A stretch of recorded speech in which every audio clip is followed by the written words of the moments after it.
Tipos de fuentes de alimentación para computadoras, parte 2. Las fuentes ATX son las que actualmente se instalan en las computadoras. Por ello, aprenderás cómo elegir la más adecuada. Primero identifica qué potencia suministra y de qué marca es. Esto no es lo único que debes tomar en consideración. Debes saber cuántas líneas de más 12 volts ofrece y de cuánto es la corriente que puede proporcionar en cada una de ellas. Si la potencia que maneja es real o nominal. Si tiene PFC activo, factor de corrección de potencia. El tipo de enfriamiento, si cuenta con algún tipo de certificación y un dato importante, la garantía que tiene en el país. A continuación describiremos cada uno de estos puntos. El amperaje que proporciona la línea de más 12 volts es un dato muy importante, ya que de él depende si la fuente nos va a alcanzar para alimentar correctamente el equipo de cómputo. Actualmente, las tarjetas de video externas son el componente que más amperes consume. Por ejemplo, hay algunas que piden 500 watts y 30 amperes en la línea de más 12 volts. Para ver cuántos amperes tiene la fuente en la línea de más 12 volts, debes ver su etiqueta lateral. Amperaje de la línea de más 12 volts. En la etiqueta lateral de la fuente puede verse que tiene dos líneas de más 12 volts, más 12 volts 1 y más 12 volts 2. Cada una tiene 16 amperes.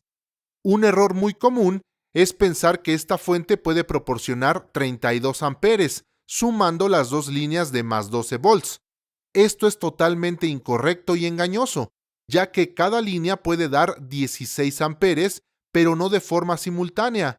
Por ello, más abajo dice 276 watts. Si utilizamos la fórmula potencia igual a voltaje por corriente y despejamos esta última, da un valor de 23 amperes, que es mucho menor a 32 amperes, como puede hacerse pensar. De esta forma, sabemos que la fuente no te sirve para la tarjeta que requiere 30 amperes. Las fuentes de alimentación las puedes encontrar de 1 a 6 líneas de alimentación o más. La ventaja de tener varias líneas es que separas circuitos eléctricos y ganas estabilidad, de manera que si sobrepasas la corriente de una línea, solo afectará a los componentes de ese circuito eléctrico. La desventaja es que cada línea trae un limitador de corriente máxima, distribuyendo la corriente a cada una de las líneas de manera que no son potencias independientes. Si todas las líneas consumen su máximo de amperes, la fuente será sobrepasada. Factor de corrección de potencia, PFC, y potencia real.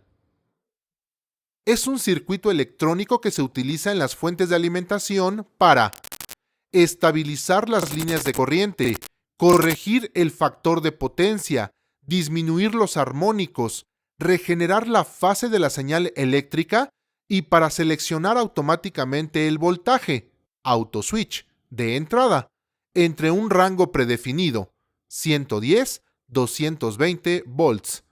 En pocas palabras, ayuda a entregar voltajes mucho más estables aun cuando aumenta el consumo de potencia. Para saber si la fuente trae PFC, revisa la parte trasera de la fuente de alimentación y observa si trae el switch de 110-220 volts. Si lo trae, quiere decir que la fuente no tiene PFC activo. Una forma fácil de verificar si la fuente ofrece watts reales es fijarse cuántos watts suma la línea de más 12 volts, que es la más importante, y compararlo con el total de la fuente, que en nuestro caso es de 400 watts. Si la fuente tiene watts reales, la línea de más 12 volts nos tiene que entregar cerca del 70% de los watts. Enfriamiento y certificación de fuentes de alimentación.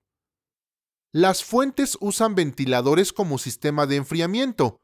Al escoger una fuente, es recomendable seleccionar una que no haga mucho ruido y que tenga rodamientos en las aspas para asegurar mayor vida útil.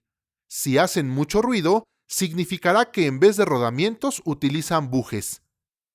Al seleccionar una fuente de alimentación, es importante asegurarse que cumpla con los estándares de calidad que garanticen su desempeño.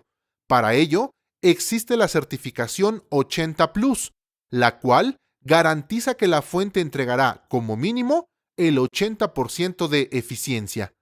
La eficiencia de una fuente se puede conocer midiendo cuántos amperes consumió del enchufe y cuántos amperes entregó.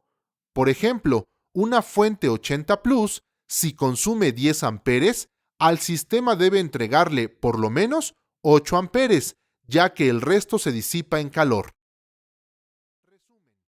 Recuerda que las fuentes ATX son las que actualmente se instalan en las computadoras. Para elegir la más adecuada, debes identificar qué potencia suministra y de qué marca es. Sin embargo, esto no es lo único que debes tomar en consideración. Debes saber cuántas líneas de más 12 volts ofrece y de cuánto es la corriente que puede proporcionar en cada una de ellas. Si la potencia que maneja es real o nominal, si tiene PFC activo, el tipo de enfriamiento, si cuenta con algún tipo de certificación y la garantía que tiene en el país.